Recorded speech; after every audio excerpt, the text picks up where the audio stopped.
to understand purification, we should understand what the basis of our purification is, what's being purified, how to purify, the methods of purifying, that is, and what the results are, these 4 points. The basis of purification, this first point, is the, just like if, for instance, if you have a pot that's been left with cooked food in it, and it's all inside, it's all what do we say, layered, caked up.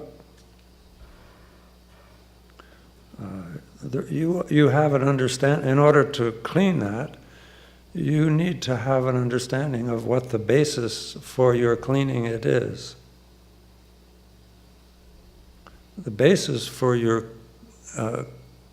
cleaning the pot is the fact that the pot itself is already clean from its own perspective. So the fact that the pot is naturally already clean is the basis for your undertaking the job of making it suitable as a vessel to be used. An immature or lazy person would look at the pot and just tell themselves that it can't be cleaned. They have no faith in the original purity of the pot, nor possibly an interest in putting the effort in it, in cleaning it, and may continue to simply keep using it to cook their food. And over time may wonder why they always have indigestion.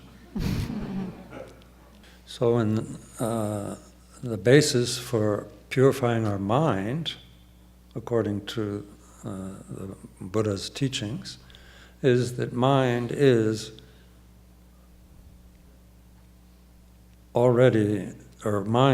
pure by its very nature. Mind is pure by its very nature. And therefore, whatever seems to occur to that mind that obscures it or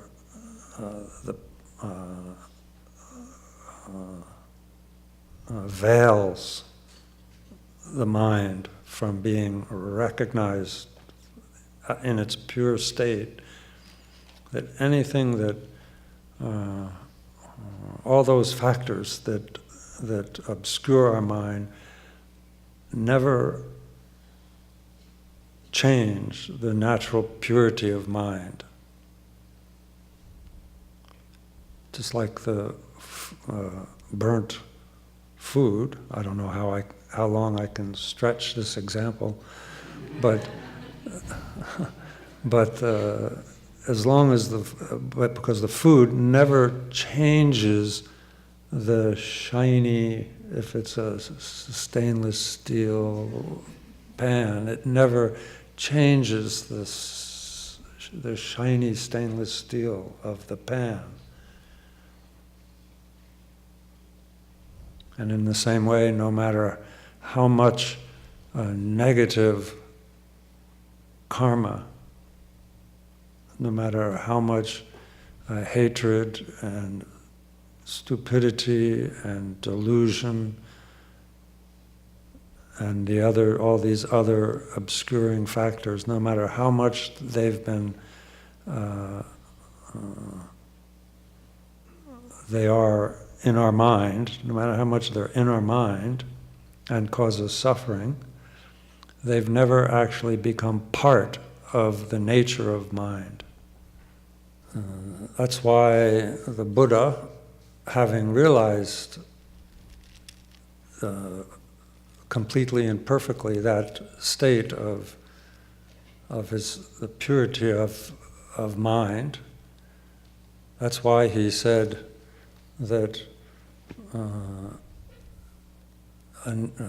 no matter how heinous, no matter how evil an act is that an individual performs, that it still has one virtue, and that virtue is that it can be purified.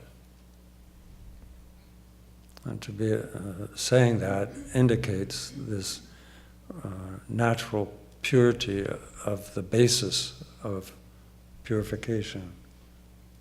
As the first step in the Buddhist path, taking refuge in the Buddha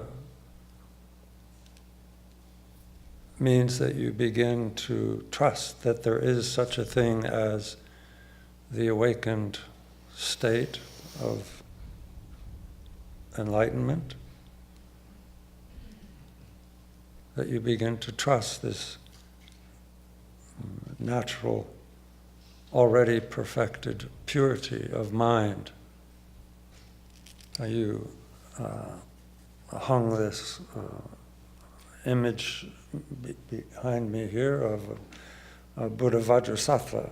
So it's this form of Buddha, or we could say Buddha appears in this form to express just that principle of purity.